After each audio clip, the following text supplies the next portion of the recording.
నమస్తే, welcome to mega debate. నేను ప్రసాద్.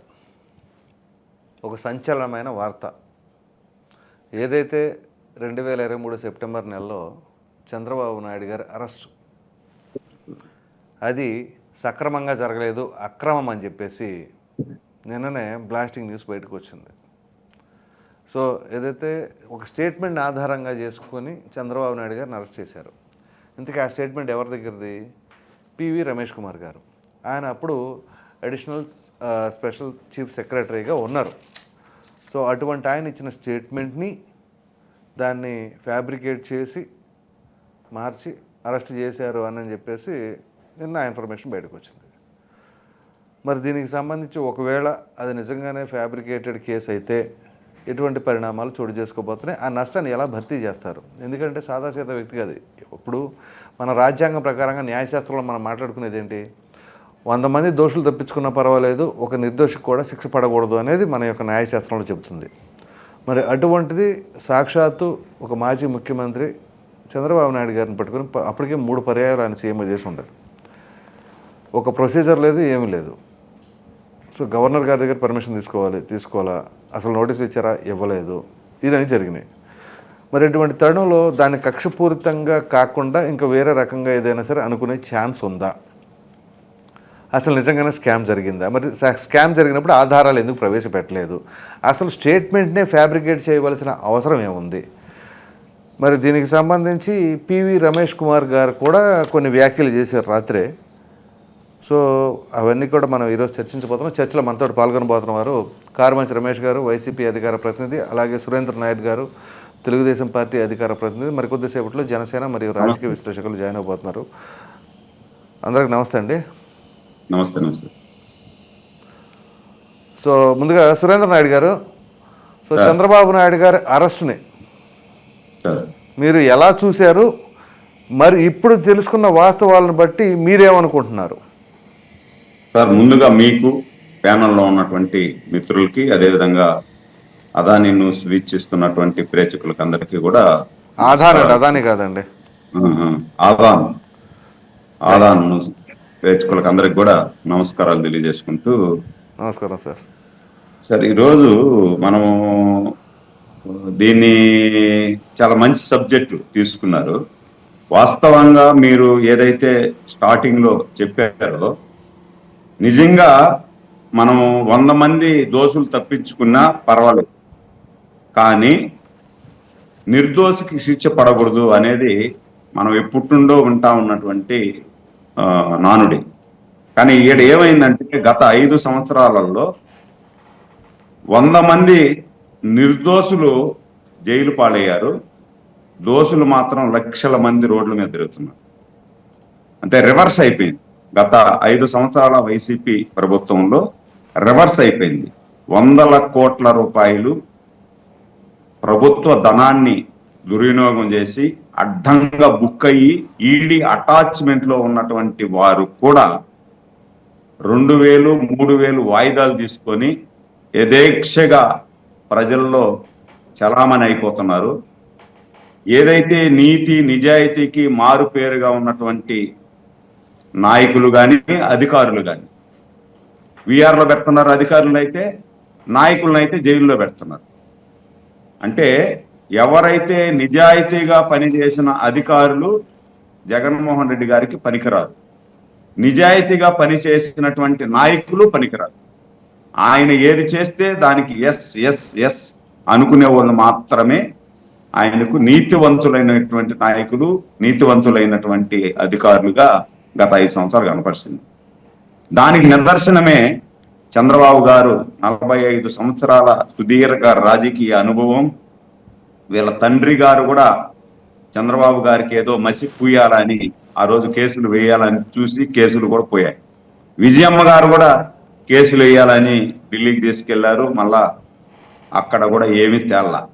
కానీ వీళ్ళందరూ చేయండి నేను చేశాను, మా తండ్రి చేయలేకపోయాడు, మా తల్లి చేయలేకపోయింది, కానీ నేను చేశాను అని చెప్పుకోవడం కోసం అధికార యంత్రాంగం అంతా కూడా అడ్డం పెట్టుకొని ఏదైతే పివి రమేష్ గారు ఇచ్చినటువంటి వాంగ్మూలాన్ని ట్యాంపరింగ్ చేసి, అంటే ఒక ఐఏఎస్ ఆఫీసరు ఇచ్చినటువంటి వాంగ్మూలాన్ని కూడా ట్యాంపరింగ్ చేసేయగలిగినారు అంటే వీళ్ళు ఇంకా గత 5 సంవత్సరాలలో ఇంక ఎన్ని ట్యాంపరింగ్లు జరిగినాయి అనేది ఇంకా టోటల్ అన్ని బయట వస్తాయి. ఇప్పుడు ఏదైనా కూడా సార్ ముఖ్యమంత్రి కానీ లేదా మంత్రి కానీ ఎవరైనా కూడా మంత్రివర్గంలో పెట్టి మంత్రివర్గంలో పాస్ అయిన వాటిని మాత్రమే పనిచేయమని చెప్తారు. కాకపోతే కొంచెం త్వరగా చేయండి అని చెప్తారు. అంటే ఈ ప్రియారిటీ బేస్ మీద మంత్రివర్గం అంతా కూడా సమిష్టి నిర్ణయం తీసుకునింది. ఇది కొంచెం ప్రియారిటీ బేస్ ఉంది, కొంచెం అర్జెంటు, లేకపోతే దీనివల్ల చాలా ఉపయోగాలు ఉన్నాయి, దీన్ని కొంచెం త్వరగా చేయండి అని అధికార యంత్రాంగానికి సూచనలు ఇవ్వడం రివాజు, మామూలు. అది తప్పేం కాదు, అది తప్పు కాదు. అంటే ఏకపక్షంగా మనం ఆర్డర్ చేయడం తప్పు. మంత్రివర్గం సమిష్టి నిర్ణయం తీసుకున్న దాన్ని కొంచెం త్వరగా చేయండి అని చెప్పడం తప్పు కాదు. దాన్ని ఆసరాగా చేసుకొని ఆ ట్యాంపరింగ్ చేసేసి చంద్రబాబు గారు నన్ను ప్రెజర్ చేశారు, 10 సార్లు ఫోన్ చేశారు, నాకు ఇది చేయాల్సిందే, మీరు కాదు సార్, ఇది చేస్తే ఇబ్బంది అవుతుంది సార్ అంటే కూడా ఖచ్చితంగా చేయాల్సిందే అని చెప్పి నాకు అన్నిసార్లు ఫోన్ చేసి చేపిచ్చాడు అని చెప్పే విధంగా వీళ్ళు దాన్ని ట్యాంపరింగ్ చేసేసి ఏమీ లేని కేసులో నైట్ 2 గంటలకి ఒక 30 మంది 40 మంది సిఐలు, ఎస్ఐలు, అంతే ఆడేదో మారణకాండ జరిగిపోతా ఉంది అనే విధంగా నైట్ నిద్రపోయేటప్పుడు 45 సంవత్సరాల రాజకీయ అనుభవం, 15 సంవత్సరాల ముఖ్యమంత్రిగా, 15 సంవత్సరాల ప్రతిపక్ష నాయకుడిగా ఉమ్మడి ఆంధ్రప్రదేశ్కి ఎన్నో సేవలు అందించినటువంటి మహానుభావుణ్ణి నిద్రపోతా ఉంటే తలుపులు తట్టి, అద్దాలు తట్టి, మీరు లేచి బయట రాకపోతే బస్సు పగలగొట్టాల్సి వస్తుంది అని చెప్పి ఏమొచ్చేసిన తర్వాత ఏదన్నా మిలిటెంట్లు ఉన్నారా? మిలిటెంట్లు లేరు కదా. ఆయన ఏమి ఈ రాష్ట్రాన్ని వదిలేసి లేదు ఈ దేశాన్ని వదిలేసి పారిపోయే వ్యక్తి కాదు కదా. ఒక పార్టీ అధినేత.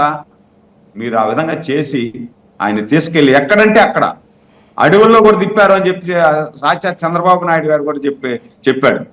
తిప్పి మీరు తీసుకెళ్లి రాజమండ్రి జైల్లో పెట్టి 53 రోజులు పెట్టిన తర్వాత కూడా మీరు జైల్లో కూడా సీసీ కెమెరాలు పెట్టి, సీసీ కెమెరాలలో చంద్రబాబు నాయుడు గారు ఎట్లా పడుకుంటున్నారు, ఎన్ని బాధలు అనిపిస్తున్నారు, మనం పంపించిన చీటీగీలు పుడుతున్నాయా లేదా చంద్రబాబు గారికి అంటే వీళ్ళు సపరేట్ గా చీటీగీలు కూడా పంపించినట్టు ఉండదు. దాంట్లో ఆ చీటీగీలు పుడుతున్నాయా లేదా, పలక మీద ఎందుకులేండి, ఆయన సేఫ్టీ కోసం పెట్టారు అనుకోవచ్చు కదా సార్. సేఫ్టీ కోసం లోపల రూమ్ లో పెట్టాల్సిన అవసరం లేదు సార్, బయట ముందర పెట్టాలి సార్. మనం మన ఇంట్లో మన బెడ్రూమ్ లో సేఫ్టీ కోసం కెమెరాలు పెట్టుకుంటాం. చిన్న గీత పడితే లోపల మళ్ళీ ఇబ్బంది అవుతుంది కదా సార్. కాదు, నేనేమంటానంటే మనము సీసీ కెమెరాలు మన ఇంటికి కూడా అమర్శించుకుంటాం సార్. ప్రతి ఒక్కరు పెట్టుకుంటున్నారు ఇప్పుడు సీసీ కెమెరాలు. మన బెడ్రూమ్ లో మన సీసీ కెమెరాలు పెట్టుకుంటాం. జైలు రూమ్ కి మీరు ఎలా జైలు రూము, జైలు గోడలు ఉన్నాయి కదా, ఒక రూమ్ లో పెట్టారు ఆయన్ని. రూమ్ లో పెట్టిన తర్వాత ఒక డోరే కదా ఉంటుంది రూమ్ కి. రూమ్ ముందర పెడతారు సీసీ కెమెరాలు, రూమ్ లోపల పెట్టరు. రూమ్ లోపల వీళ్ళకి తెలియ కూడా ఎవరు వెళ్తారు లోపలికి వీళ్ళ అనుమతి లేనిదే లోపలికి వెళ్ళరు కదా. బయట పెట్టండి, 4 సీసీ కెమెరాలు పెట్టండి, లేదంటే డైరెక్ట్ లైవ్ పెట్టండి. బయట లైవ్ పెట్టుకోండి. చంద్రబాబు నాయుడు బయట వస్తున్నాడా లేదా, బయట వచ్చినప్పుడు ఎట్ట వస్తున్నాడు, ముక్కతా వస్తున్నాడా, మూలకతా వస్తున్నాడా, లేదు ఇంకెట్ట వస్తున్నారని ముందర పెట్టుకోండి. లోపల కెమెరాలు పెట్టి అంటే ఇది ఉన్మాద చర్య సార్. అంటే సునకానందం పొందడానికి ఏ విధంగా అయితే మన రఘురామకృష్ణరాజుని ట్రైన్ లో వెళ్తా ఉంటే అలాగ్గా తీసుకొని వెళ్ళిపోయి పనుకోబెట్టి ఆయన గుండెల మీద గుద్ది వీడియో కాల్ చేసి ఆ వీడియో కాల్ చూసి సునకానందం పొందారో, ఆ విధంగా చంద్రబాబు కూడా చిత్రహింసలు లోపల అనుభవిస్తా ఉంటే నిద్ర పట్టకుండా ఆయన దొల్లి సీటీగల దగ్గర కనిపించుకొని ఎట్లా ఉన్నాడు ఏమి అనేది నేను ఆ నుండి లైవ్ కెమెరాలో చూస్తే నాకు ఆనందంగా ఉంటుంది అని చెప్పి అక్కడ నుండి తాడేపల్లి నుండి ఇచ్చినటువంటి డైరెక్షన్ లో అప్పుడు ఉన్నటువంటి జైలు సూపరింటెండెంట్ దానికి ఈయన పదవి ఏదో ప్రమోషన్ ఇచ్చేస్తారని చెప్పి అధికారాన్ని దుర్వినియోగం చేసి ఆయన పెట్టిన ఇది ఆయన తుదముచ్చించాలనుకున్నారు. అక్కడే అసలు Right.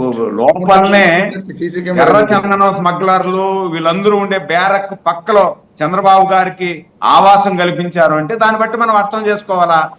ఈ విధంగా చేయడం ఎంతవరకు సమంజసం? రమేష్ గారిని కూడా చెప్పనేయండి, పర్వాలేదు.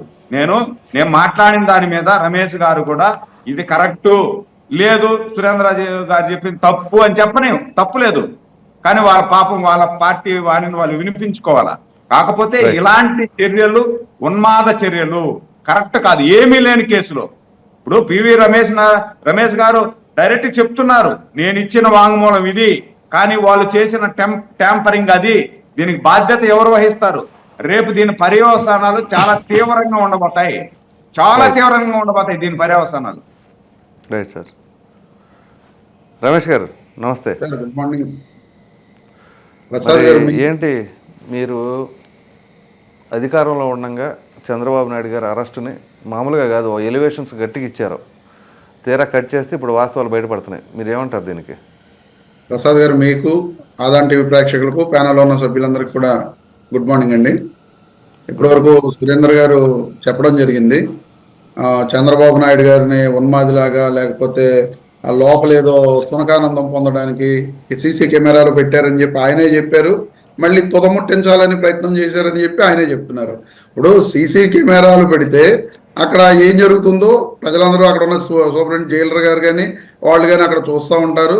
మరి తుదముట్టించడానికి ఎలాంటి అవకాశాలు ఉంటాయి అనేది మరి ఆ రెండు స్టేట్మెంట్స్ ఆయన ఇస్తున్నారు. అక్కడే పరస్పర విరుద్ధ ప్రకటనలు సురేంద్ర గారే చేస్తున్నారు.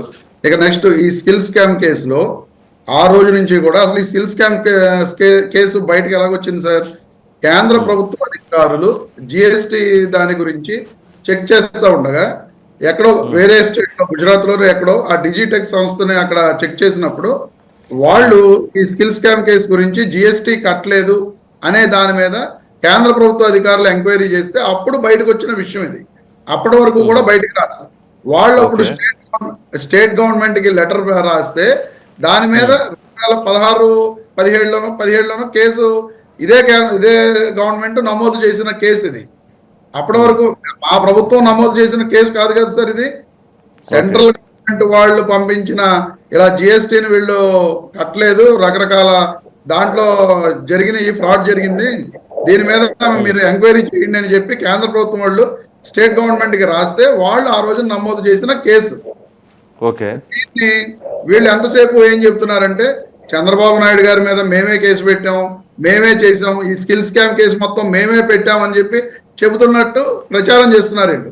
కానీ ఇక్కడ జరిగిన వాస్తవం అయితే అది కాదు. ఇప్పుడు నేను చెప్పిన విధంగా జరిగింది. నెక్స్ట్ ఇక ఆ రోజున స్కిల్ స్కామ్ కేసులో క్లియర్ ఒప్పందం ఏంటండి?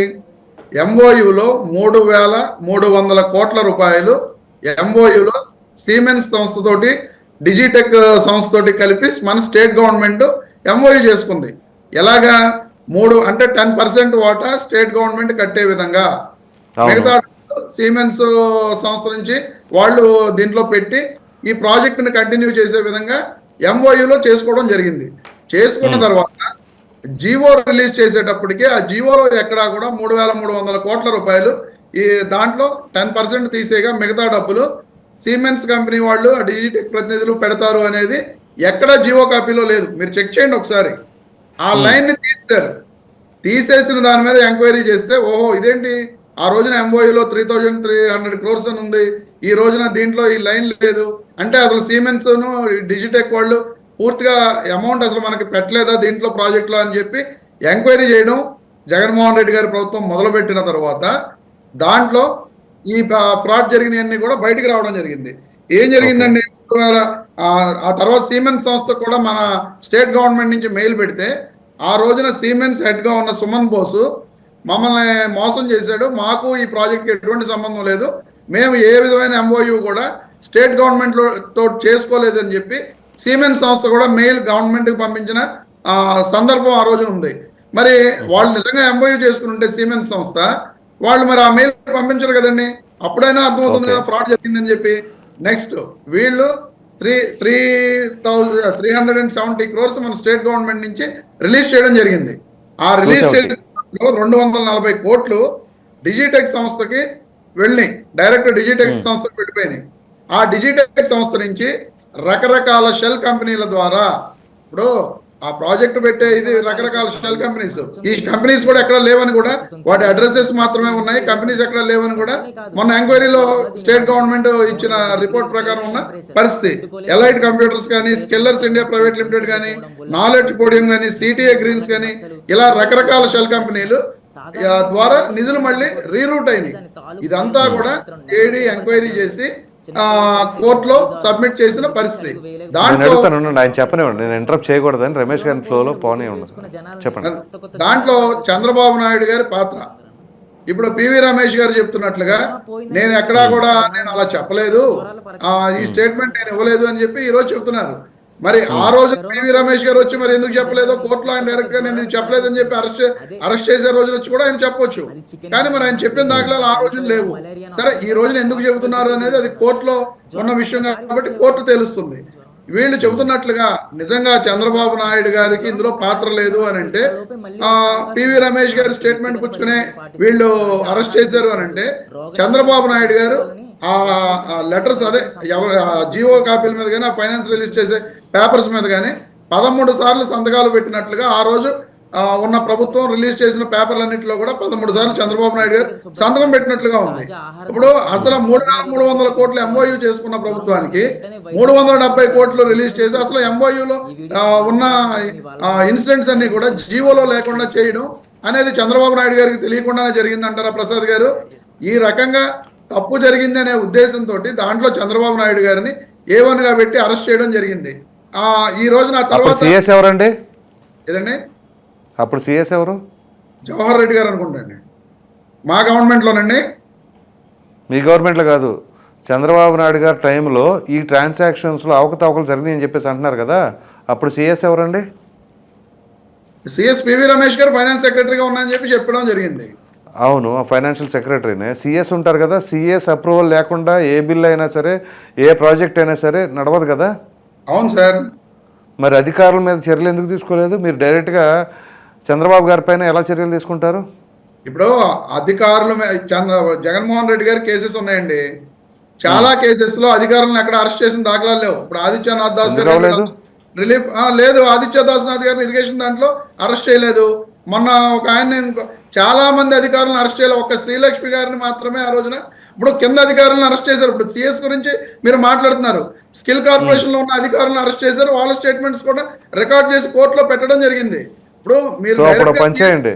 ఇప్పుడైతే ఆ ఫైల్స్ సంబంధించి ఏదైతే స్కిల్ డెవలప్మెంట్ ఫైల్స్కి సంబంధించి అసలు ఆ ఫైల్స్ అన్నీ కూడా మిస్ అయిపోయినాయట. అవి యాక్చువల్గా స్కిల్ డెవలప్మెంట్ కార్పొరేషన్లో ఉండాలి, స్కిల్ డెవలప్మెంట్ డిపార్ట్మెంట్లో ఉండాలి, జిఏడిలో జనరల్ అడ్మినిస్ట్రేటివ్ డిపార్ట్మెంట్లో ఉండాలి. అవునండి, ఎక్కడా లేవు. కనీసం డిజిటల్లో అయినా సరే ఉండాలి. No digital files also.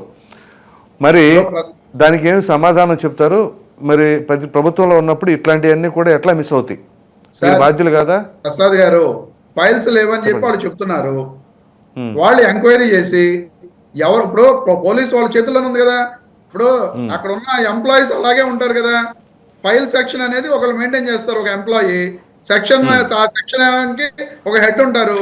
ఈ ఫైల్ ఎందుకు మిస్ అయింది, ఏం చేసావు నువ్వు అని చెప్పి సెక్షన్ ఎంప్లాయీని ఎంక్వైరీ చేస్తే అతను ఫైల్ అతనే బయటకు పట్టుకెళ్ళి ఇచ్చాడా, లేకపోతే ఎవరన్నా ఇతను తాళాలు ఇవ్వకుండా, ఒక అధికారి, మీరు సిఎస్ గారి గురించి ఎలాగైతే అడిగారో, ఒక అధికారి తాళాలు ఇవ్వకుండా నేను ఫైల్ పట్టుకెళ్ళిపోవడం జరిగిపోదు కదండి.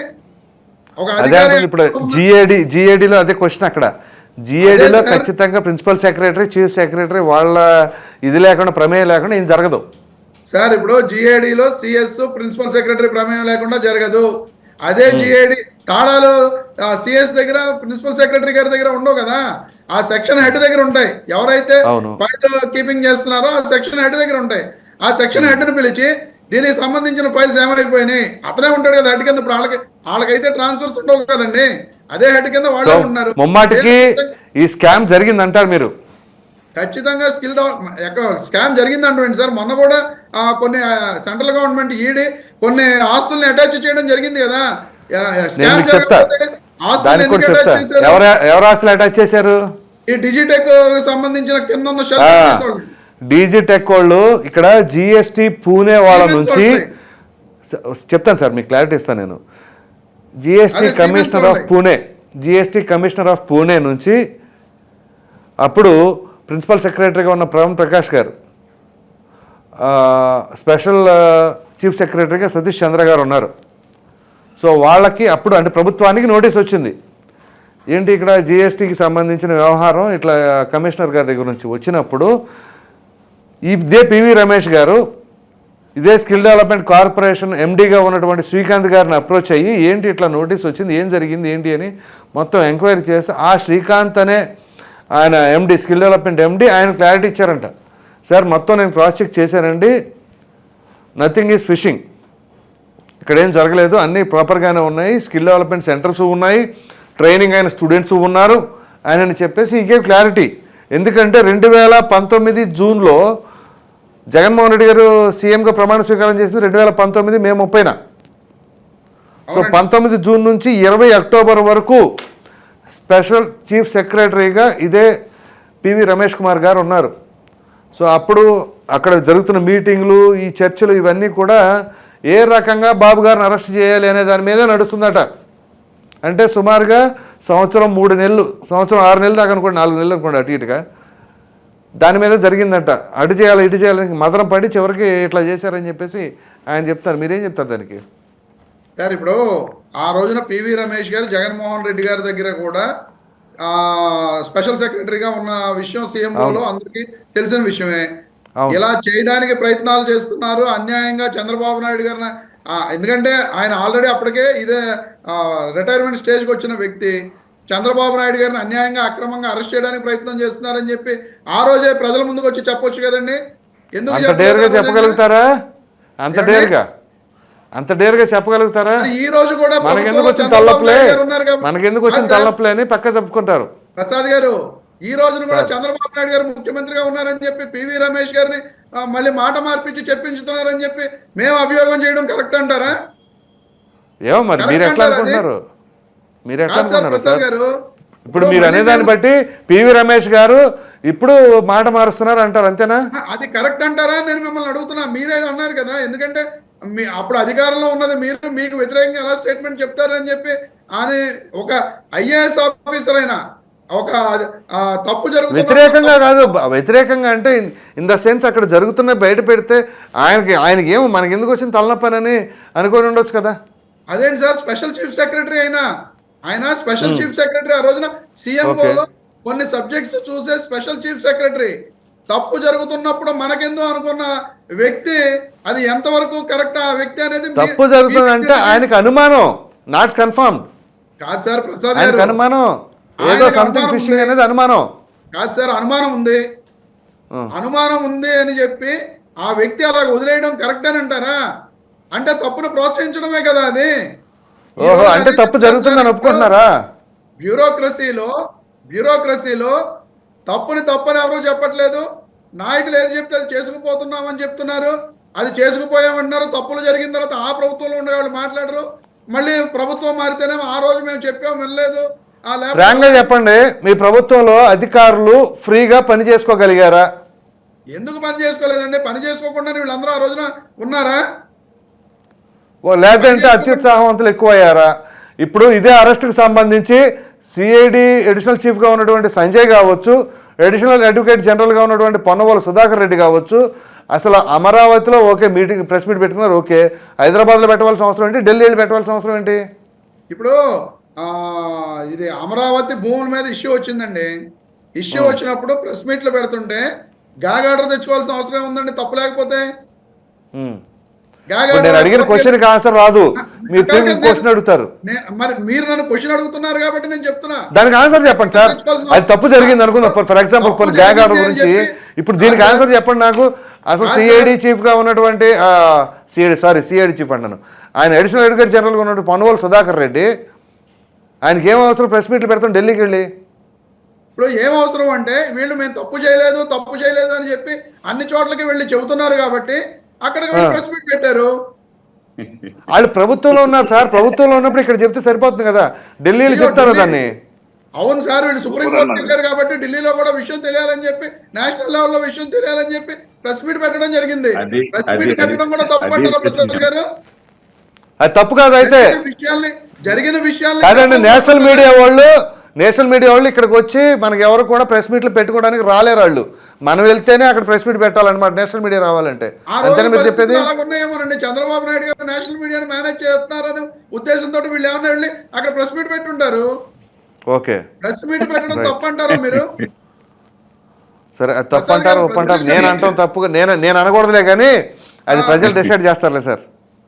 ప్రజలు అంతే కదండి. ఇప్పుడు నిజంగా కాదు ప్రసాద్ గారు, స్కామ్ అనేది జరగకపోతే మొన్న కూడా అటాచ్మెంట్స్ అనేవి ఎందుకు జరిగినాయి? సరే, చూద్దాం మొత్తం ఇప్పుడు ఆ ఇన్ఫర్మేషన్ అంతా వస్తుంది. ఎందుకంటే నా దగ్గర ఉంది కంప్లీట్ ఇన్ఫర్మేషన్. మన ఇద్దరం మాట్లాడుకుంటే గంటన్నర అయినా అవ్వదు. అది తర్వాత వస్తాను నేను. హేమకుమార్ గారు నమస్తే అండి. నమస్తే సార్. సో ఇప్పుడు ఏంటి, గత ప్రభుత్వ హయాంలో చంద్రబాబు నాయుడు గారు అరెస్టు. ఎందుకంటే మీ అధినాయకుడే ఎక్కడో ఉన్న వారిని తీసుకొచ్చి ఒక వెలుగులోకి తీసుకొచ్చి, ఏంటి అమావాస్య నుంచి నిండు పౌర్ణమి లాగా తీసుకొచ్చింది మీ నాయకుడే. సో మరి ఆ అరెస్టే అక్రమం అని చెప్పేసి ఇప్పుడు వార్తలు వస్తున్నాయి. మీ రియాక్షన్ ఏంటి? సార్ వాస్తవమే సార్, వాళ్ళు గత ప్రభుత్వంలో కక్షపూరితంగా చేశారని దానికి నిదర్శనం ఆల్మోస్ట్ వాళ్ళు కనబడుతుంది. మనం ప్రత్యేకంగా చెప్పక్కర్లేదు సార్. వీళ్ళు అక్రమ అరెస్టు మన జగన్ గారు ఏ రోజైతే ప్రమాణ స్వీకారం చేశారో ఆ రోజు మొట్టమొదటి ఇన్స్ట్రక్షన్ ఏంటంటే, ఏ టైంలోనైనా ఎప్పుడైనా అవకాశం వస్తే, లేదంటే అవకాశం లేకపోయినా అవకాశం కల్పించి ఫస్ట్ చంద్రబాబు నాయుడు గారిని కానీ లోపల వేస్తే అప్పుడు నా పైశాచిక ఆనందం, నాకున్న ఏదైతే లోపల ఒక ఈగో ఉంటుంది చూసావా, అది నాకు అది అవుతుంది. మీరు ఆ పని చేయండి, మీకు దానికి కావాల్సింది ఏమేం కావాలంటే అది తీసుకోండి అనేసి ఆర్డర్ వేసింటే ఫస్ట్ నేను ఎట్టి పరిస్థితుల్లో చంద్రబాబు నాయుడు గారు రాష్ట్ర ఖచ్చితంగా చూడాల్సిందే ఈ ప్రభుత్వంలో అన్న నిదానంతోనే ఆయన ప్రమాణ స్వీకారం చేసిన విధానం కనపడింది నాకైతే ఆ రోజే. నేను ఎప్పుడో చెప్పా, ఇప్పుడు కాదు సార్, గతంలో ఎప్పుడో చెప్పా, ఎప్పుడైతే చంద్రబాబు నాయుడు గారిని ఆ గత ప్రభుత్వంలో అరెస్ట్ చేస్తేనే జగన్మోహన్ రెడ్డి గారి పైశాచిక ఆనందం తీరుతుంది. అదేదో అంటారు దాన్ని, ఇంకొక అన్పార్లమెంటరీ మాట్లాడకూడదు అనేసి ఆ విధంగా ఆయన కక్షపూరితంగానే కావాలనే చేసే అరెస్ట్ చేయించారు. ఆ అరెస్ట్ కరెక్ట్ కాదనేసి ఈ రోజు ఎవరైతే ఉన్నారో ఆ రోజు ఉన్న మా ఈయన కూడా పివిఆర్ రమేష్ కూడా ఆయన కూడా చెప్పాడు, ఆ రోజు నేను ఇచ్చింది వేరే, వీళ్ళు చేసింది వేరే, వీళ్ళు కొన్ని సాక్ష్యాలు తారుమారు చేసి కావలసిన డాక్యుమెంట్స్ తెప్పించి మరి వాంటెడ్ గా అరెస్ట్ చేశారు అనేసి దాని మీద ప్రత్యేకంగా పవన్ కళ్యాణ్ గారు తెప్పించుకొని డీటెయిల్స్ అన్ని తెప్పించుకొని ఏం జరిగిందని, ఆ రోజు అరెస్ట్ చేసిన రోజు జరిగింది ఏంటనేసి విషయాలన్నీ కనుక్కునేసే ఆయన బయలుదేరాడు. హైదరాబాద్ నుంచి గన్నవరం ఎయిర్పోర్ట్ బయలుదేరారు. అక్కడ ఆపారు. అక్కడ వాళ్ళ ఇన్ఫ్లుయెన్స్, వాళ్ళ అధికారంలో ఉన్నారు కాబట్టి హైదరాబాద్ బేగంపేట ఎయిర్పోర్ట్ కూడా వాడు మేనేజ్ చేశారు. ఫ్లైట్ టేకాఫ్ కానీ కూడా చేశారు. సరే ఓకే, రోడ్డు మార్గాన్ని వస్తానంటే ఎక్కడ ఆపారు? బార్డర్లో ఆపారు. కోదాడ దగ్గర బార్డర్ లో ఆపారు. చూశారు కదా ఆ రోజు ఎంత వర్షం కురిసింది. ఆ రోజు పోలీసులు నిజంగా తప్పు చేస్తుంటే వాళ్ళని తీసుకెళ్లి అరెస్ట్ చేయాలి కదా.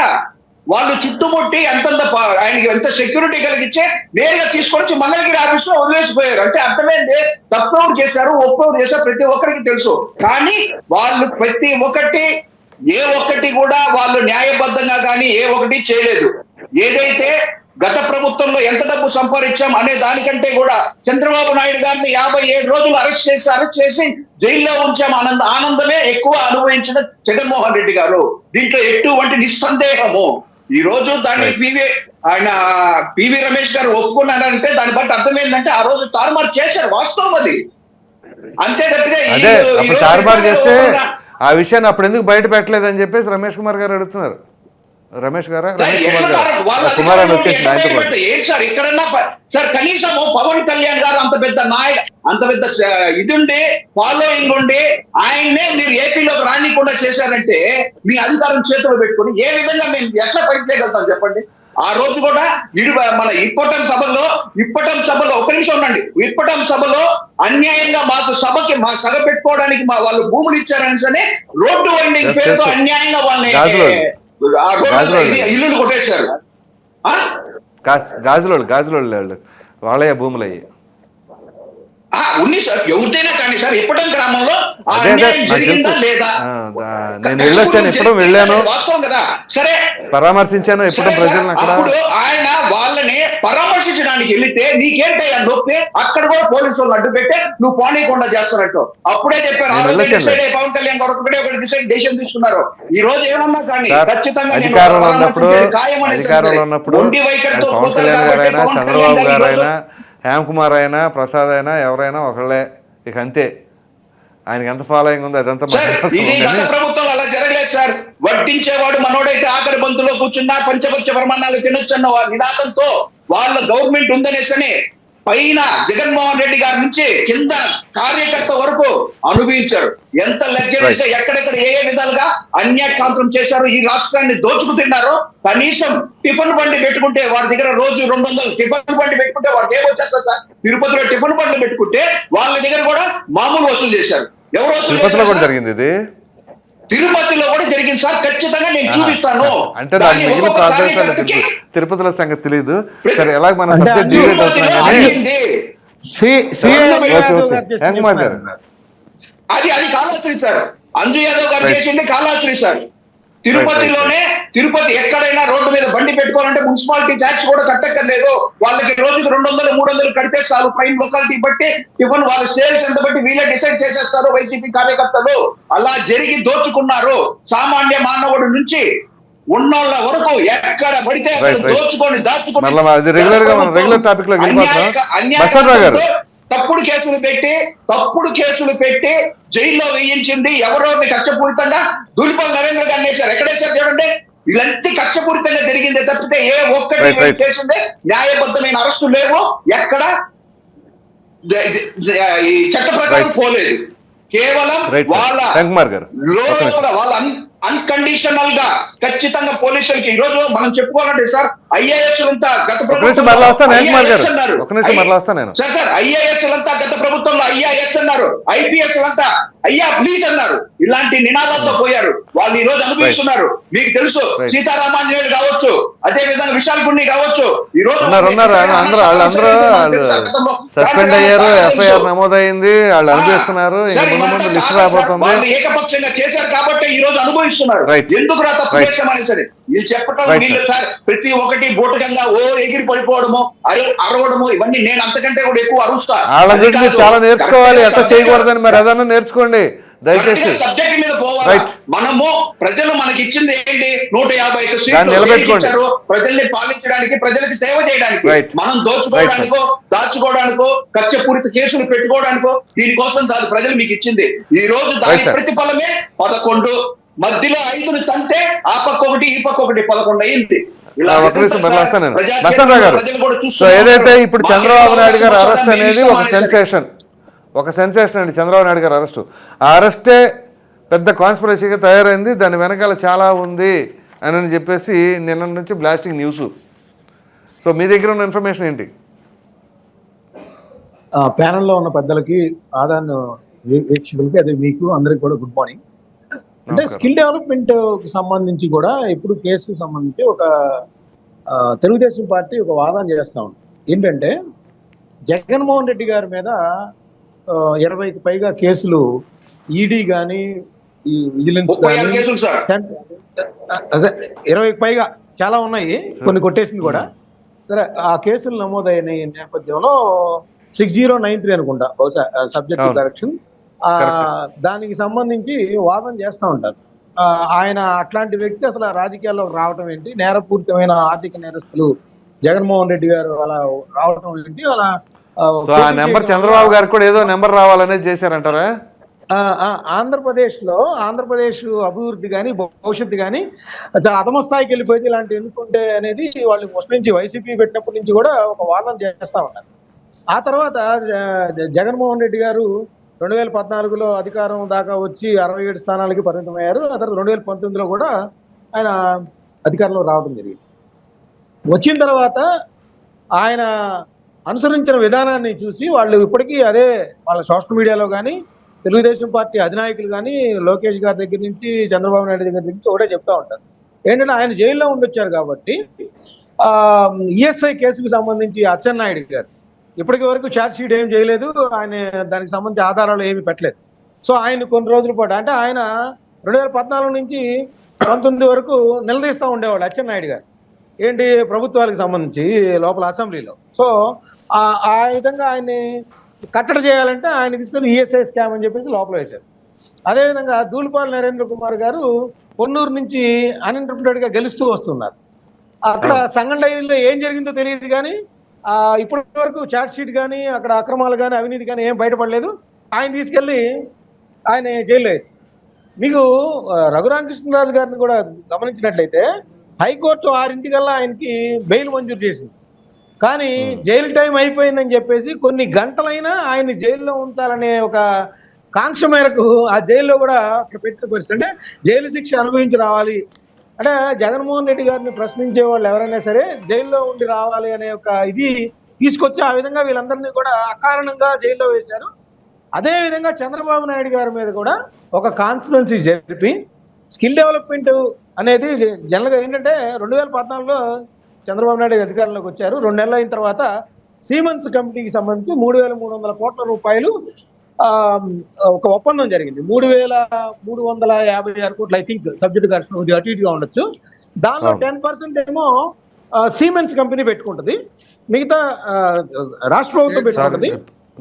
సారీ అండి, అదే ప్రభుత్వం ఆంధ్రప్రదేశ్ ప్రభుత్వం 10% పెట్టుకుంటుంది, మిగతా 90% వాళ్ళు భరాయిస్తారు. అయితే వాళ్ళు ఎలా బలాయిస్తారు? వాళ్ళు ఆ సెంటర్స్ నెలకొల్పడం ద్వారా దానిలో ఉన్న ఎక్విప్మెంట్ కానీ లేకపోతే వాళ్ళకి జాబులు కల్పించడం కానీ సాఫ్ట్వేర్ కానీ వాళ్ళ ఎక్విప్మెంట్ కానీ రాష్ట్ర వ్యాప్తంగా ఉన్న అన్ని జిల్లాల్లో కూడా వాళ్ళు స్కిల్ సెంటర్లని నైపుణ్యాభివృద్ధి సంస్థలు నెలకొల్పి వాళ్ళకి ఇప్పుడు ఏదైతే మనం డిగ్రీలు చదివి ఊరకనే ఉంటా ఉన్నారు, చంద్రబాబు నాయుడు గారు ఆ ఉద్దేశం ఏంటంటే డిగ్రీలు చదివి స్కిల్ లేకుండా ఉండటం వల్ల వాళ్ళ డిగ్రీలు నిరర్థకంగా ఉంటున్నాయి, వాళ్ళకి జాబులు లభించట్లేదు. సో దీనికి అనుబంధంగా వాళ్ళు పలానా కోర్సులు నైపుణ్యాభివృద్ధి పెంచుకున్నట్లయితే అది విదేశాలకు వెళ్ళొచ్చు, కొన్ని మనకి ఐటీ సంస్థలు కూడా వీళ్ళు తీసుకునే అవకాశాలు ఉంటాయి. సో ఈ స్కిల్ సెంటర్ యొక్క ఉద్దేశం అది. అయితే దీనిలో ఏం జరిగింది, ఇప్పుడు తెలుగుదేశం పార్టీ ఆరోపించింది ఏంటంటే చంద్రబాబు నాయుడు గారు దీనికి సంబంధించి డబ్బులు త్వరగా రిలీజ్ చేయమని ఫోర్స్ చేశారు. ఐఏఎస్ అధికారులు అభ్యంతరం పెట్టినా కూడా ఆయన సైన్ కూడా చేశారు అనేది వాళ్ళు ఆరోపించారు.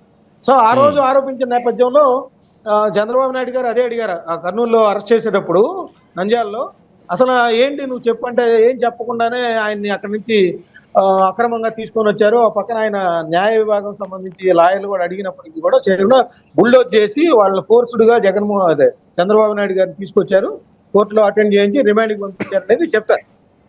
అయితే వీళ్ళకి సంబంధించింది ఏంటంటే చంద్రబాబు నాయుడు గారు ముఖ్యమంత్రిగా ఉన్నారు. అప్పుడు ఏదైనా కూడా మన ఆంధ్రప్రదేశ్ ప్రభుత్వానికి సంబంధించి ప్రధాన కార్యదర్శి జీవోలు కానీ నిర్ణయాలు కానీ ఫైనాన్స్కి సంబంధించి వెళ్ళటం కానీ జరిగింది. అంటే ఫైనాన్స్ని ఎవరు రిలీజ్ చేశారు, లేకపోతే అప్పుడు చీఫ్ సెక్రటరీ అభ్యంతరం వ్యక్తం చేశారు. అభ్యంతరం వ్యక్తం చేసినా చంద్రబాబు నాయుడు గారు ఓవరాల్ గా చెప్తారు తప్పితే ఎక్కడ రిటర్న్ గా చెప్పరు, ఏ ముఖ్యమంత్రి అయినా సరే. ఇప్పుడు నిన్న మన పయ్యావుల కేశవ్ గారు ఒకటి ప్రస్తావిస్తానండి, ఒకటి చెప్పారు. అసలు కాంట్రాక్టర్లకి 2014 నుంచి 19 వరకు చేసిన బిల్లులు కాకుండా 2019 నుంచి 21 రిలీజ్ చేశారు, 24 అంటే అంతకుముందు అన్ని పెండింగ్ పెంచారు. దానికి సంబంధించి సిఎంఎస్ఎఫ్ లో కూడా మార్పులు తెచ్చారనేది ఆయన పయ్యావుల కేశవ్ గారు నిన్న ప్రకటించారు. సో అలాంటి పరిస్థితి ఉన్నప్పుడు చంద్రబాబు నాయుడు గారు ఏ విధంగా వాళ్ళకి అంటే సిమెంట్ సంస్థకి చెల్లింపులు చేయాలని చెప్తారనేది ఆరోపిస్తారనేది అప్పటి నుంచి ఫస్ట్ నుంచి చెప్తుంది. ముఖ్యమంత్రి అనేది విధానపరమైన నిర్ణయం తీసుకుంటారు.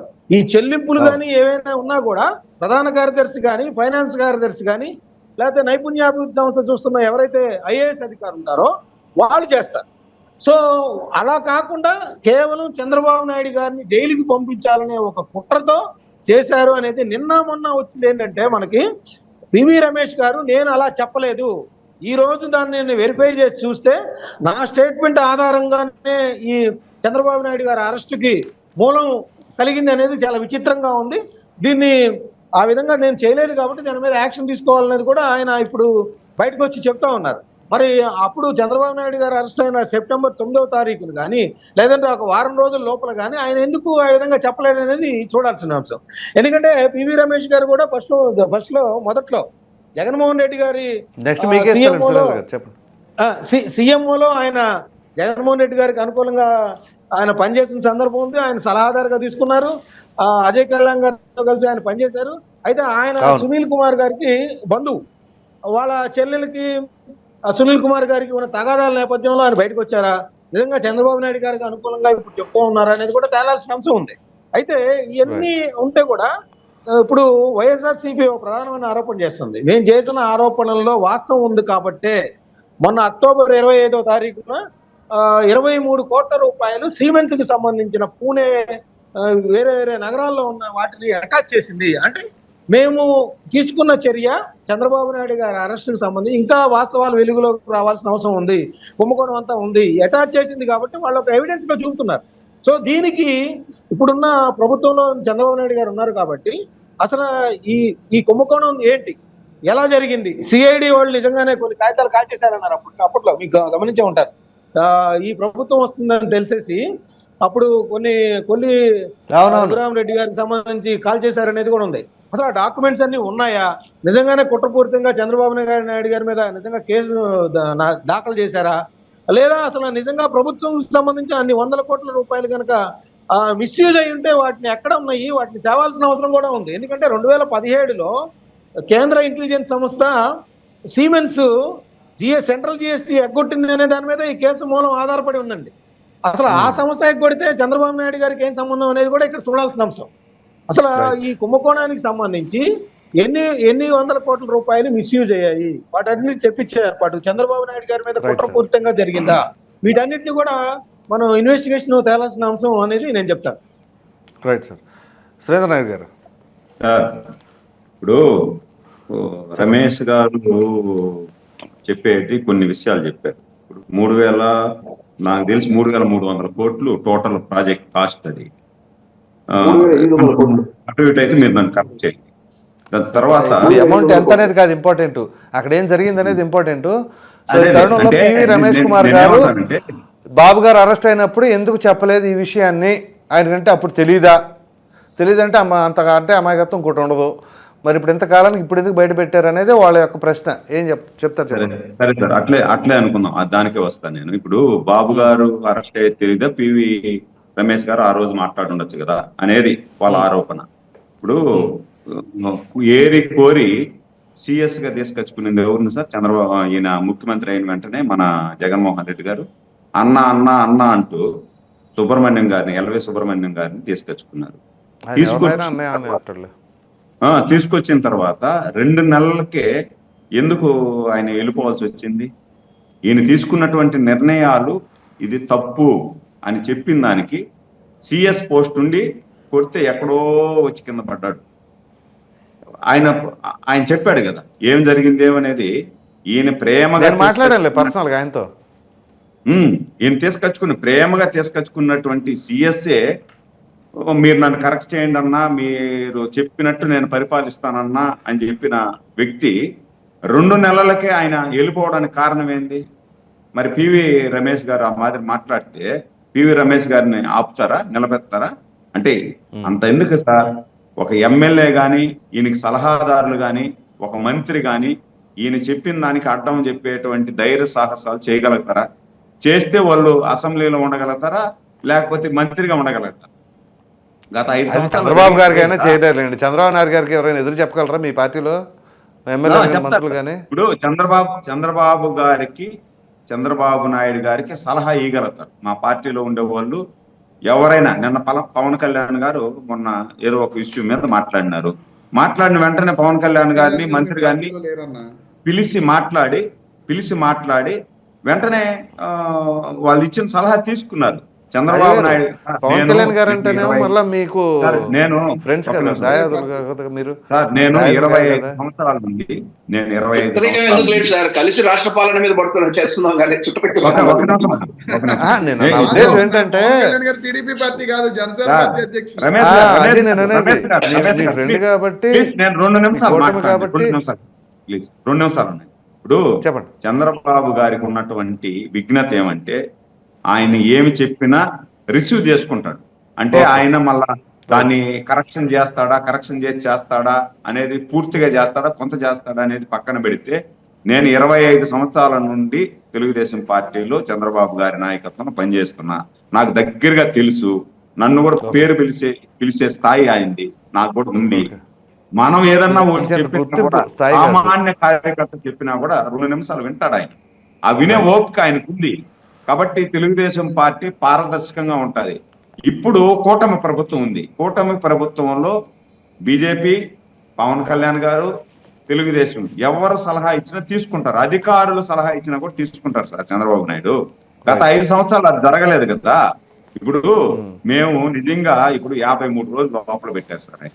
53 రోజులు లోపల పెట్టినప్పుడు అధికార యంత్రాంగం అంతా కూడా జగన్మోహన్ రెడ్డి గారు ఏమి చెప్తే అది చేసింది, లోపల పెట్టింది. ఓకే, ఈ 53 రోజులు కనీసం ఎందుకు ఛార్జ్ షీట్ ఫైల్ చేయలేకపోయారు? వీళ్ళ దగ్గర నిజంగా ఆధారాలు ఉంటే ఎవరినైనా ఒక అరెస్ట్ చేయాలంటే, సామాన్య మనిషిని అరెస్ట్ చేయాలన్నా కూడా 20 రోజుల్లో టైం అయిపోతుంది. ఛార్జ్ షీట్ వేస్తారు. ఛార్జ్ షీట్ వేసేటప్పుడు ఈ దొంగతనం చేసినాడు, లేకపోతే ఇంత బంగారు తిన్నాడు, లేదా ఇంత లక్షలు తిన్నాడు అనేసి వేస్తారు ఛార్జ్ షీట్. ఒక నాయకుడిని అరెస్ట్ చేసినప్పుడు 53 రోజులు జైల్లో పెట్టినప్పుడు ఛార్జ్ షీట్ ఎందుకు వేయలేకపోయారు? ఎందుకు ఫెయిల్ అయినారు? మళ్ళీ అదొకటి. దాని తర్వాత ఈ అధికారం పోతుంది అని తెలిసిన రోజు నుండి కూడా అదేందో విచిత్రం నాకు తెలియదు, అన్ని కాల్చేస్తున్నారు. పత్రాలు ఎక్కడ చూసినా కాల్చేసే పని. ఇదే విధంగా చంద్రబాబు నాయుడు గారు 2014లో కానీ చంద్రబాబు నాయుడు గారు కానీ ఇదే విధంగా అనుకోని ఉంటే జగన్మోహన్ రెడ్డి పాదయాత్ర చేసి ఉండే వల్ల వీళ్ళ పార్టీ నిలబడి ఉంటుందా? ఇప్పుడు సార్ 2024 ఇప్పుడు కూడా మేము కానీ కక్ష సాధింపు చేయాలనుకుంటే వైసీపీ పార్టీ ఉంటుందా? ప్రజలందరూ కూడా స్వేచ్ఛగా తిరుగుతున్నారు సార్. 5 సంవత్సరాలలో ఎవ్వరు కూడా రోడ్డు మీద వచ్చి ఒక ధర్నా చేయలేకపోయారు, ఒక మాట చెప్పలేకపోయారు, ప్రభుత్వం చేస్తున్నటువంటి కార్యక్రమాలను ఎత్తి చూపలేకపోయినారు. ఈ రోజు చూడండి, మీరు 4 నెలలు అవ్వకముందే వీళ్ళు వచ్చి మీడియాలో మాట్లాడగలుగుతున్నారు, రోడ్డు మీద మాట్లాడగలుగుతున్నారు, ప్రజలు కూడా రోడ్డు మీద తిరగలుగుతున్నారు. అది మాకున్నటువంటి సిద్ధశుద్ధి.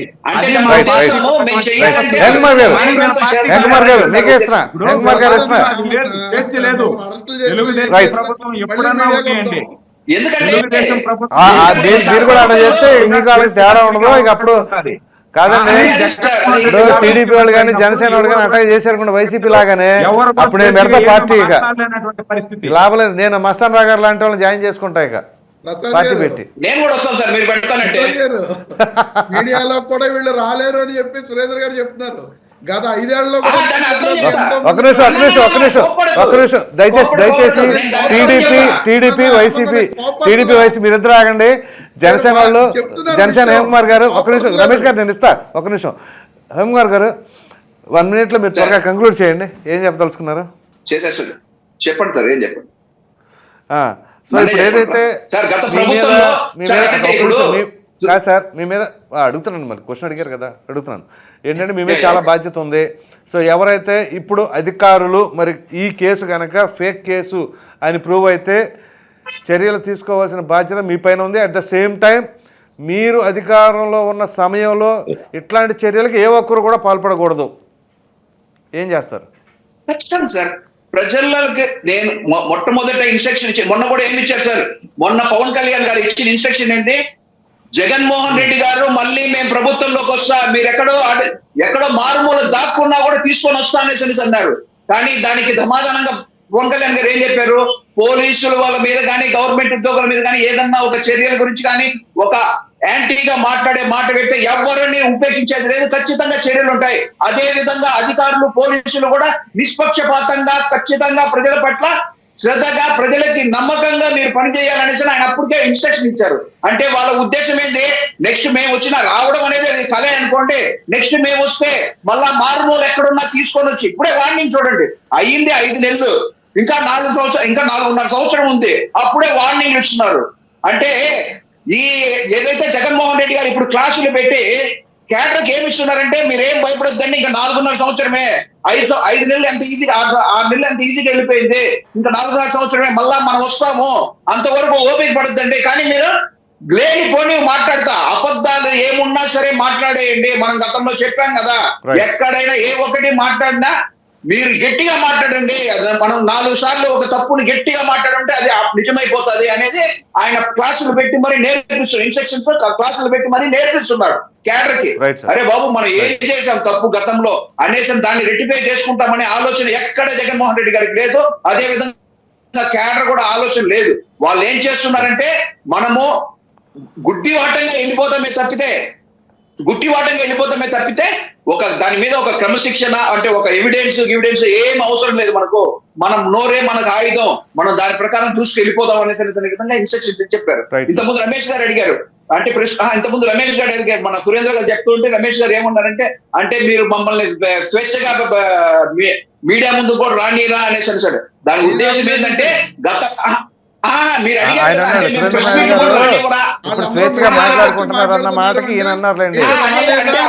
దాని ఉద్దేశం అది కాదులే కానీ యాక్చువల్గా ఇప్పుడు చాలా స్వాతంత్రం ఉంది, మనం చూస్తానే ఉన్నాం. ఇప్పుడు ఎవరో ఏం చేస్తారో నాకు టీలు అంటున్నారు, బిర్యానీలు అంటున్నారు, ఏదైతే పోస్ట్ వచ్చినా బోర్గడ్డ అనేది లాయర్ అన్న చాలా తెలివిగా చెప్తా ఉంటారు విషయాల్ని.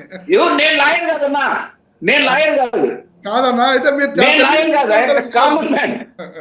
లేదు దానికి సమాధానం మీకు చెప్పాలని అనిపించి చెప్తున్నా.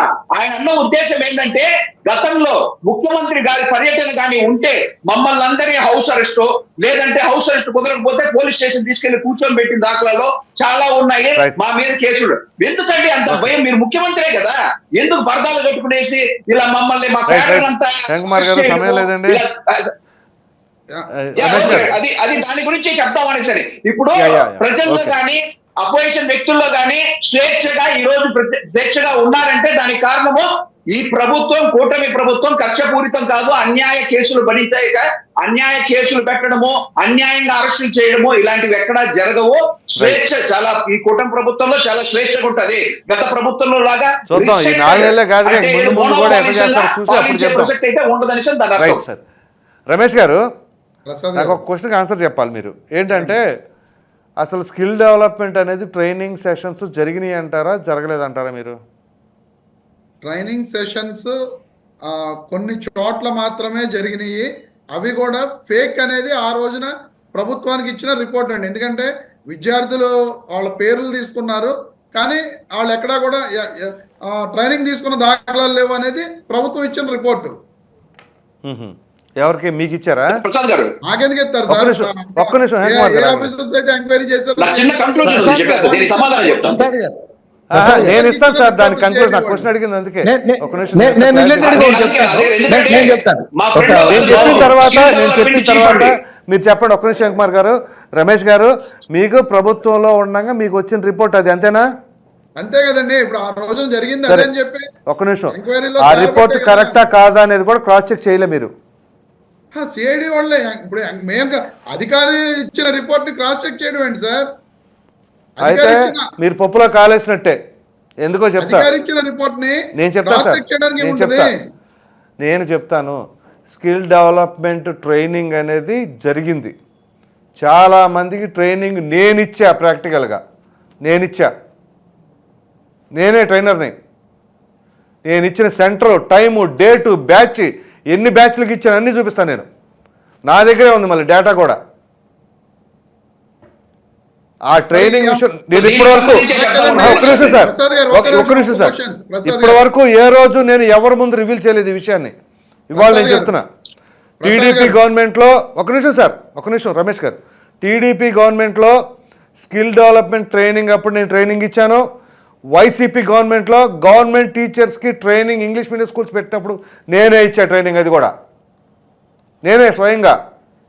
ఆ బ్యాచ్లు ఈ బ్యాచ్లు అన్ని ఫోటోలు నా దగ్గర ఉన్నాయి, ప్రతి ట్రైనింగ్. ఎందుకంటే ట్రైనింగ్ ఇచ్చేటప్పుడు మనం ఏం ట్రైనింగ్ ఇస్తున్నాం ఏంటి అనేది పిక్స్ ఉంటాయి.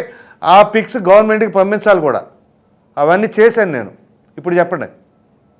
అదే ప్రసాద్ గారు, ఇప్పుడు కొన్ని చోట్ల మీలాంటి వాళ్ళు చేసిన చోట్ల ఎక్కడైనా సెంటర్స్ జరిగితే జరిగి ఉండొచ్చు.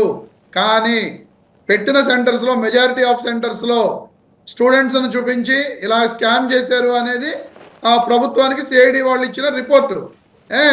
ఈ రోజున స్కామ్ అనేది జరిగి ఉండకపోతే ఆస్తుల అటాచ్మెంట్ ఎందుకు చేస్తున్నారు? ఇది స్కామే లేదని చెప్పి సెంట్రల్ గవర్నమెంట్ క్లియర్ గా ఇది స్కామ్ కాదు, క్లియర్ గా ఉంది అని చెప్పి స్టేట్మెంట్ ఇవ్వచ్చు కదా. మీరు ఆ ఆస్తుల అటాచ్మెంట్ ని రాష్ట్ర ప్రభుత్వానికి లింక్ చేస్తున్నారు. ఆ రెండు వేరు వేరు సార్. ఎందుకని వేరు వేరండి? స్కామ్ జరగకుండా అది జిఎస్టీ ఎగవేతకు గురి చేసింది ఆ డీజీ టెక్ సిమెన్స్ వాళ్ళు. ఏదండి? దీన్ని తీసుకొచ్చి రాష్ట్ర ప్రభుత్వంలో స్కిల్ డెవలప్మెంట్ దానికి లింక్ పెట్టేసి మీరు అక్కడ స్కామ్ జరిగింది అని చెప్పి దీనికి వేసి రుద్దుతున్నారు. దీనికి మస్తాన్ రావు గారు మీకు ఆన్సర్ చెప్తారు, చూడండి. మస్తాన్ రావు గారు మీరేదో చెప్తారు, చెప్పండి సార్. ఇప్పుడు అంటే రమేష్ గారికి అది ఇన్ఫర్మేషన్ ఉందో లేదో నాకైతే తెలియదు, కానీ స్కిల్ డెవలప్మెంట్ కి సంబంధించి రాష్ట్ర వ్యాప్తంగా అన్ని యూనివర్సిటీల్లో నైపుణ్య శిక్షణ అభివృద్ధి కేంద్రాలని చెప్పేసి స్థాపించారు. వాటిని చాలా మంది సందర్శించారు, వేరే రాష్ట్రాలలో కూడా సందర్శించి ఇలాంటిది మన రాష్ట్రాల్లో పెడితే బాగుంటుంది అన్నది కూడా చెప్పారు. ఇంకో విషయం కూడా చెప్తాను నేను. నవంబర్ 2019లో ఆసోచామ్ సెంట్రల్ జాతీయ స్థాయిలో మన ఆంధ్రప్రదేశ్ స్కిల్ డెవలప్మెంట్ సెంటర్స్ కి సంబంధించి అవార్డు కూడా ఇచ్చారు. 2014-19 మధ్య జరిగిన ఈ శిక్షణ ట్రైనింగ్ ప్రోగ్రామ్స్ కి సంబంధించి మన ఆంధ్రప్రదేశ్ ప్రభుత్వం అవార్డు గెలుచుకుంది. ఆ 5 సంవత్సరాల్లో జరిగిన అభివృద్ధి దాన్ని చల్లా మధుసూదన్ రెడ్డి గారు, అంటే జగన్మోహన్ రెడ్డి గారు నియమించిన చల్లా మధుసూదన్ రెడ్డి గారు అందుకున్నారు. దాన్ని ఆర్జా శ్రీకాంత్ గారు ఎండిగా ఉన్నారు. సో ఇక్కడ స్కిల్ డెవలప్మెంట్ కేంద్రాలు లేవనేది ఇక్కడ మనకు అక్కడే అర్థమైపోతుంది. రెండోది మీరు అన్నది కూడా కరెక్ట్. అంటే సిమెన్స్ 300 కోట్లు ఏదైతే మన ఆంధ్రప్రదేశ్ ప్రభుత్వం నుంచి తీసుకుందో దానికి సంబంధించి 18% సెంట్రల్ జిఎస్టీ వాళ్ళు కట్టలేదు. ఆ సిమెన్స్ ఆ 18% కట్టలేదు కాబట్టే ఆ మేరకు సిమెన్స్ కి సంబంధించిన ఆస్తులను మాత్రమే అటాచ్ చేసింది జిఎస్టీకి సంబంధించి. ఇప్పుడు కుంభకోణం జరుగుంటే అంటే మిగతా 2,900 కుంభకోణం కాదండి. వాళ్ళు ఆ మేరకు 2,900 కోట్ల మేరకు పెట్టుబడిని వాళ్ళు సాఫ్ట్వేర్ రూపంలో హార్డ్వేర్ రూపంలో పెడతారు, ఎస్టాబ్లిష్ చేస్తారు. కానీ ఎక్కడ మనీ ఇస్తామని చెప్పాలి. అసలు మనీ అనేది అక్కడ ప్రస్తావన లేదు ఆ ఒప్పందంలో. కాబట్టే ఇప్పుడు చంద్రబాబు నాయుడు గారి ఆస్తులను లేదంటే దానిలో ఉన్న అప్పుడు ఎవరైతే మంత్రిగా ఉన్నారో లేకపోతే అప్పుడున్న నిర్ణయాలు తీసుకున్న ప్రధాన కార్యదర్శో లేకపోతే ఫైనాన్స్ కార్యదర్శో లేకపోతే స్కిల్ డెవలప్మెంట్ కి సంబంధించిన ఐఏఎస్ అధికారుల ఆస్తులను కనుక ఏమైనా అటాచ్ చేసి ఉంటే వాళ్ళు అవినీతికి పాల్పడ్డారని కానీ చంద్రబాబు నాయుడు గారు కొన్ని 100 కోట్లు కొట్టేశారని కానీ ఉండుంటే చంద్రబాబు నాయుడు గారి ఆస్తులను కూడా అటాచ్ చేయాలి. ఇక్కడ కేవలం సిమెన్స్ అటాచ్మెంట్ అంటే అక్కడ జరిగింది ఏంటి? చంద్రబాబు నాయుడు గారి ఆస్తుల అటాచ్మెంట్ జోలికి రాలేదు అంటే ఆ సెంట్రల్ జిఎస్టీకి సంబంధించి మాత్రమే ఇక్కడ అటాచ్ చేశారనేది ఇక్కడ మనం గమనించాలి. అదే ఇప్పుడు ఇన్వెస్టిగేషన్ లో చేరిద్ది సిఐడి. ఇప్పుడు ఆ రోజు చంద్రబాబు నాయుడు గారిని 53 రోజుల పాటు జైల్లో ఉంచింది కరెక్టా కాదా అనేది కొద్ది రోజుల్లో తేలిపోతుంది. ఇప్పుడు రమేష్ గారు ఒక్కొక్కరు వస్తా ఉన్నారు. ఆ రోజున్న ఐఏఎస్లు కూడా ఇంకొంతమంది వస్తారు. ఆ రోజున్న ఒత్తిడికి లోనే పెట్టారా లేకపోతే నిజంగానే చంద్రబాబు నాయుడు గారు బ్రదర్ తెచ్చారా, డబ్బులు రిలీజ్ చేయమనేది కూడా మొత్తం తేలాల్సిన అంశం. అయితే ఇక్కడ ఇంకోటి అండి, ఇప్పుడు మీరు ఇందాక మనకి వాళ్ళ ఎంచుకున్న అంశాన్ని చూసినట్లయితే ఇప్పుడు కూటమి ప్రభుత్వం కూడా గతంలో ఉన్న అధికారుల మీద ఎవరైతే పనిచేస్తారో వాటి మీద పెట్టబోతుందా అంటే ఆల్రెడీ పెట్టేశారు. ఇప్పుడు వెంకటరెడ్డి గారు కావచ్చు, వాసుదేవరెడ్డి గారు కావచ్చు. ఇక రాజకీయ నాయకులు వంతు వస్తుందా లేదా, మంత్రులుగా పనిచేసిన వాళ్ళు అవినీతి కూడా బయటికి తీస్తారా, వాళ్ళ మీద కూడా కేసులు పెడతారా ఏంటనేది భవిష్యత్తు చెప్పాలి. అంటే ఇప్పుడు ఆ వెంకటరెడ్డి గారు, వాసుదేవరెడ్డి గారు ఎవరి ఫోర్సుడు మేరకు నిర్ణయాలు తీసుకున్నారు, ఎవరు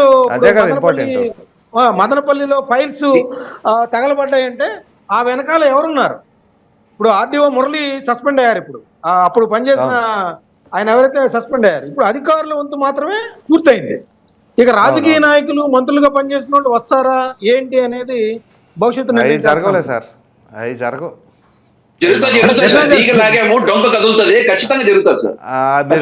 కదిలించినప్పుడు చెప్పండిలేండి కుమార్ గారు.